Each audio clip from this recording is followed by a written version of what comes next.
심령의 가난함에 애통해하는 이의 고개를 들어 자신을 바라보게 하시고 하늘의 소망으로 충만케 하신 하나님께서는 이제 그들의 눈을 넓혀 이웃들의 가난함과 궁핍함을 볼 수 있게 하십니다.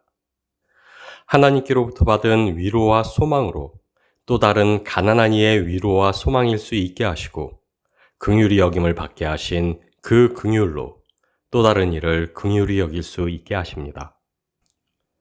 가난한 자신에게 애통해하는 것을 넘어 하늘에 의해 목말라하며 그리스도 예수와 같이 되기를 간절히 원했던 이의 소망대로 하나님께서는 자신의 긍휼이 우리 안에 열매 맺어 이웃을 향할 수 있게 하십니다. 시편 37편 21절 말씀입니다. 악인은 꾸고 갚지 아니하나 의인은 은혜를 베풀고 주는도다. 성령의 역사 안에서 자아로부터 하나님께로 옮겨진 영적 각성은 이제 또 다른 가난한 자들에게로 향하여 넓혀지게 됩니다.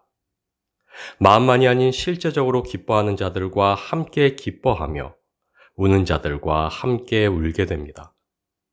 왜냐하면 다섯 번째 하늘의 복인 긍휼은 단지 가난한 영혼들을 불쌍히 여기는 것에서 그치는 것이 아닌 실제적인 행위로 도움을 주는 데까지 우리를 이끌기 때문입니다. 긍휼과 관련하여 구약에서 가장 많이 사용되는 히브리어 단어는 라하밈입니다. 라하밈은 부모가 자녀에게, 형제가 그 형제에게 가지는 애틋한 정을 의미합니다. 그리고 라하밈과 함께 자주 사용되는 또 다른 히브리어 단어에는 헤세드가 있습니다. 이 말은 택한 백성과 맺은 언약에 기초한 하나님의 사랑을 나타낼 때 주로 사용되어지는 단어로 긍휼로 번역되어질 수 있을 뿐 아니라 인자, 자비, 사랑, 성실, 신뢰, 변함없음으로 광범위하게 해석되어질 수 있는 단어이기도 합니다. 그렇게 긍휼은 단지 상대를 불쌍히 여겨 값싼 동정을 베푸는 것이 아닌 상대를 다정히 사랑하며 측은히 여기는 것이요. 상대방에 대한 불붙는 마음으로 있는 그대로 상대를 받아주고 은혜를 베푸는 것이라 할 수 있습니다. 긍휼은 주의 백성에게 주어지는 복 가운데 특별한 영적 자질이라 할 수 있습니다. 긍휼은 의에 줄이고 목말라 하던 이들에게 하나님이 베풀어 주시는 은혜의 열매요. 그리스도 예수를 향한 우리의 갈급함과 의에 대한 우리의 간절함이 열매 맺어 누리게 되는 그리스도의 마음이라 할 수 있기 때문입니다. 그렇게 누군가를 긍휼히 여긴다는 것은 그리스도가 우리에게 그러하셨듯 그들의 모든 죄와 허물을 용서하여 준다는 것입니다. 만달란트 빚진 종을 탕감해 준 주인의 행동처럼 상대를 불쌍히 여기는 것입니다. 아브라함이 그의 조카 롯에 의해 손해를 입은 후에도 하나님의 심판으로부터 롯의 구원을 위해 노력하게 했던 것은 아브라함에게 있는 긍휼이었습니다. 요셉이 그의 형제들로부터 가혹하게 버려진 이후에도 그들을 아낌없이 용서해 주도록 감동을 주었던 것도 요셉에게 있는 긍휼이었습니다. 모세를 대적함으로 인해 하나님께서 문둥병으로 미리암을 치셨으나 하나님이여 원하건대 그를 고쳐 주옵소서. 부르짖도록 감동을 주었던 것은 모세에게 있는 긍휼이었고 사악한 사울이 다윗의 손에 붙여졌을 때 그 목숨을 살려주도록 한 것도 다윗에게 있는 긍휼이었습니다. 긍휼은 언제나 비참한 영적 상태에 있는 이들을 불쌍히 여기고 구원하려 애쓰며 하나님이 기뻐하시는 선한 일을 하기 위해 노력하게 합니다. 긍휼은 온전한 주의 통치 아래 주의 사랑이 작동하여 이루는 하늘의 은혜이기 때문입니다. 영적 우월감으로 상대를 낮잡아보는 베품이 아니요 자신의 가난함을 애통하는 그 애통으로 상대를 품는 것이기 때문입니다. 요한 1서 3장 17절에서 18절 말씀입니다. 누가 이 세상의 재물을 가지고 형제의 궁핍함을 보고도 도와줄 마음을 닫으면 하나님의 사랑이 어찌 그 속에 거하겠느냐? 자녀들아, 우리가 말과 혀로만 사랑하지 말고 행함과 진실함으로 하자. 자신의 가난함에 애통하는 자는 이윽고 하나님을 바라보며 그분의 의와 통치를 갈망하게 됩니다. 그리고 그분의 의로 통치되는 이는 그 의로운 통치가 자신의 삶에 머무르지 않고 이웃에게까지 미치게 합니다. 다시 말해 하나님의 은혜와 사랑이 자신에게 머무르지 않고 자신을 통해 흐르게 합니다. 그리고 그 사랑의 시작이 바로 긍휼입니다. 가난한 나의 영혼을 애통해 하듯 다른 이의 가난함을 애통해 하고 하나님이 나를 용서하셨듯 다른 이의 죄와 허물을 용서하며 내가 구원을 받은 것처럼 그들도 구원에 이를 수 있도록 애쓰고 다름질합니다. 긍휼은 단지 다른 이의 영혼을 불쌍히 여기는 것으로 그치지 않고 언제나 실제적인 행위로까지 이어집니다. 그래서 긍휼은 죄인들을 권면하기도 하고 순종하지 않는 이를 책망하기도 하며 다른 이들을 위해 간절히 기도하기도 합니다.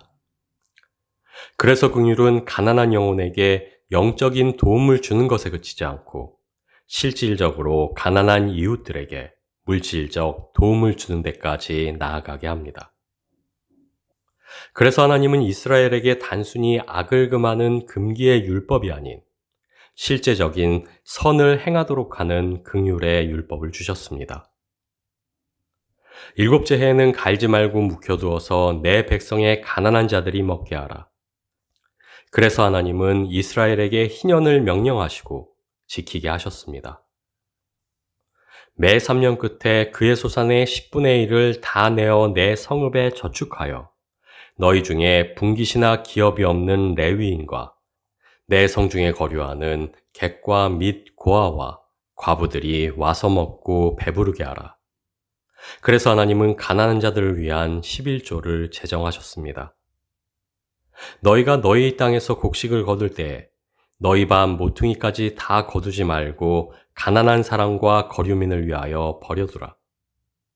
그래서 하나님은 당시의 사회적 약자들을 배려하게 하셨고 내 형제가 가난하게 되어 빈손으로 내 곁에 있거든 너는 그를 도와 거류민이나 동거인처럼 너와 함께 생활하게 하라. 그래서 하나님은 궁핍한 친족들을 돌보라 명령하셨습니다. 하나님이 이스라엘에게 주신 것은 사랑의 법이었습니다. 율법을 통해 언제나 용서하고 참아주며 상대의 유익을 구하는 사랑을 가르치고자 하셨습니다. 그리고 이제 우리는 이스라엘이 받은 율법을 능가하는 온전한 사랑의 율법을 맡은 이들이 되었습니다.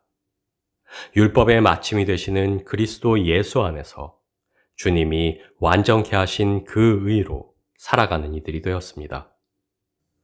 그래서 주님은 너희의 의가 서기관과 바리새인보다 더 낫지 못하면 결코 천국에 들어가지 못하리라 말씀하셨습니다. 그래서 주님은 내가 너희를 사랑한 것 같이 너희도 서로 사랑하라 명령하셨습니다. 그래서 주님은 내가 너희를 고아와 같이 버려두지 아니하고 너희에게로 오리라. 보혜사 성령님을 우리에게 보내사 우리 안에 내주케 하셨습니다. 그래서 이제 우리는 성령의 역사하심을 힘입어 율법의 의가 아닌 그리스도 예수 안에 있는 더 나은 믿음의 의로 살 수 있게 되었습니다. 갈라디아서 6장 7절 말씀입니다. 스스로 속이지 말라. 하나님은 업신여김을 받지 아니하시나니 사람이 무엇으로 심든지 그대로 거두리라. 하나님의 의와 통치가 자신을 넘어 이웃에게까지 미쳐 드러나는 것이 바로 긍휼입니다. 그리고 긍휼히 여기는 자가 받아 누리는 하늘의 복은 하나님께로부터 긍휼히 여김을 받는 것입니다. 하나님은 뿌린 대로 거두시는 분이시오 심은 대로 거두는 것이 하나님의 섭리이기 때문입니다. 그러나 우리가 기억해야만 할 것은 그 긍휼의 씨앗을 먼저 심은 것은 우리가 아닌 하나님이시라는 사실입니다. 그리스도 예수를 통해 드러내 보이신 우리를 향한 하나님의 긍휼이 있었기에 우리 안에서 긍휼의 열매가 맺어질 수 있었다는 사실입니다.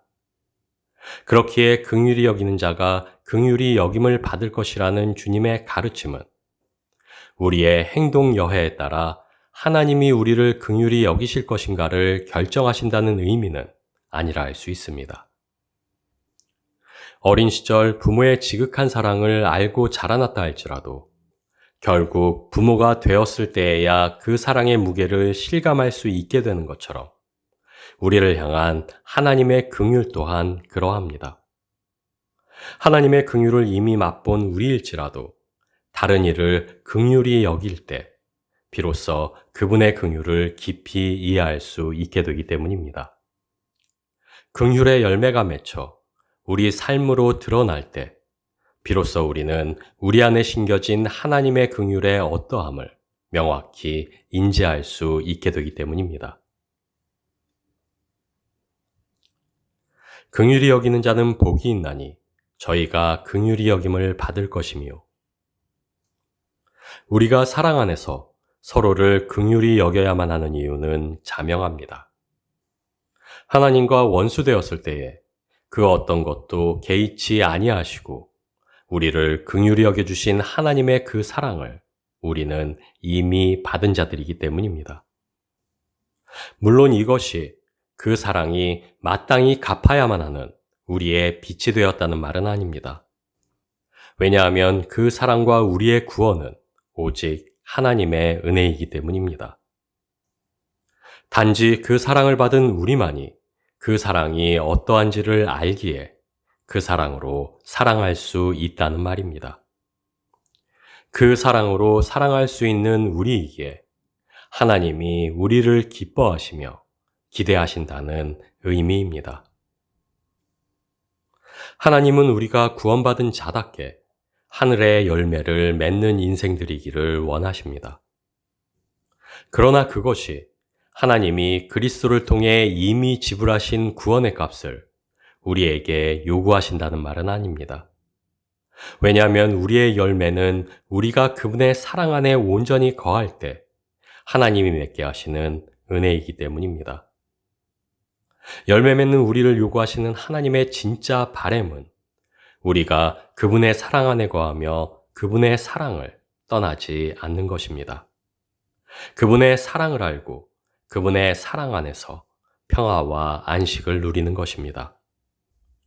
열매가 아닌 그 열매를 맺게 하시는 하나님과의 온전한 하나됨이 하나님이 진정으로 우리에게 바라시는 한 가지이기 때문입니다.